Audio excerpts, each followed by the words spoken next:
Salam alaikum, Azul Flawoun, bonjour à tous. Alors déjà, j'espère que vous allez tous très bien ainsi que vos familles.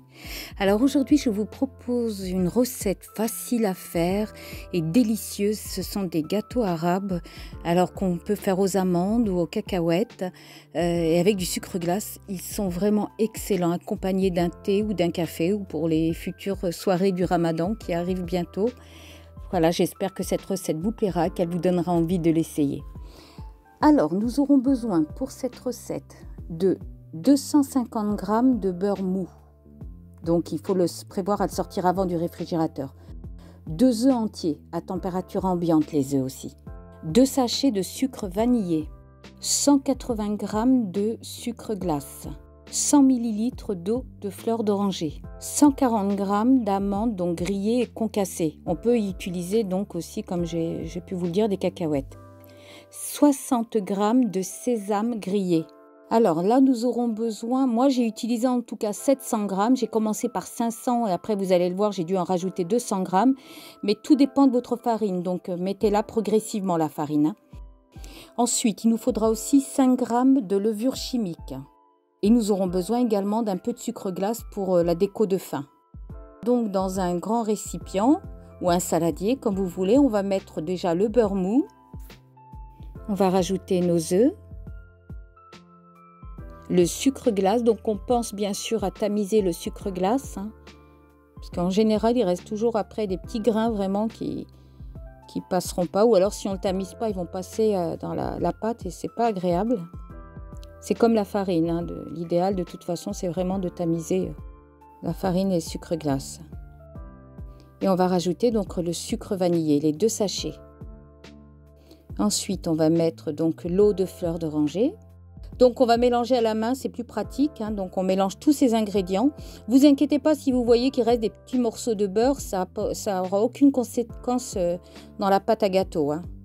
Voilà. Après, on va mettre donc nos amandes grillées et concassées, les graines de sésame. On va continuer à mélanger. Et donc là, je vais mettre la farine. Donc comme je vous l'ai dit, pardon, j'en bégayais, comme j'ai pu vous le dire, j'ai commencé donc par peser 500 g et après il m'en fallait encore, donc j'ai rajouté 200 g, ce qui fait un total de 700 g. Mais là aussi, tout dépend de la farine que vous allez utiliser, de l'absorption qu'elle aura et aussi de la taille de vos œufs. Donc c'est pour ça qu'il est toujours préférable de mettre la farine progressivement. Et donc là, on va mélanger et dès qu'on verra qu'on peut former une boule, c'est bon, on arrête. Voilà, donc là, on peut faire une boule, c'est bon, on arrête là. La pâte est prête.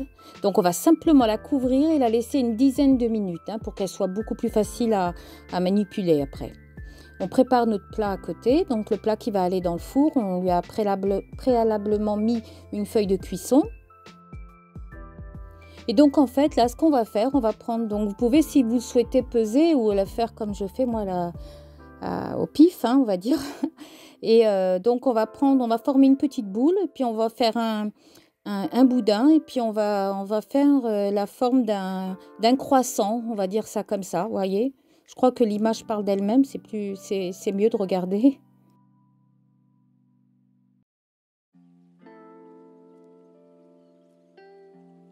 On pense à préchauffer le four à 180 degrés. Alors, c'est vraiment des gâteaux très faciles à faire et vraiment, sincèrement, ils sont très très bons. Donc, il se peut qu'ils ne soient pas tous de la même taille, mais là aussi, on s'en fout un petit peu. Donc, voilà, j'ai mis tout ça sur une plaque. Bon, il faut savoir que j'ai pu avoir 2 plaques. Mais donc, je vous montre déjà la première.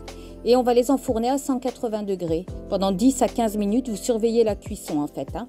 Ensuite, donc, on a préparé, une fois qu'ils sont cuits, on les laisse bien refroidir. Alors, ce qu'il faut, c'est qu'ils soient légèrement dorés dessous et dessus qu'ils soient blancs, c'est normal, c'est ce qu'on veut de toute façon.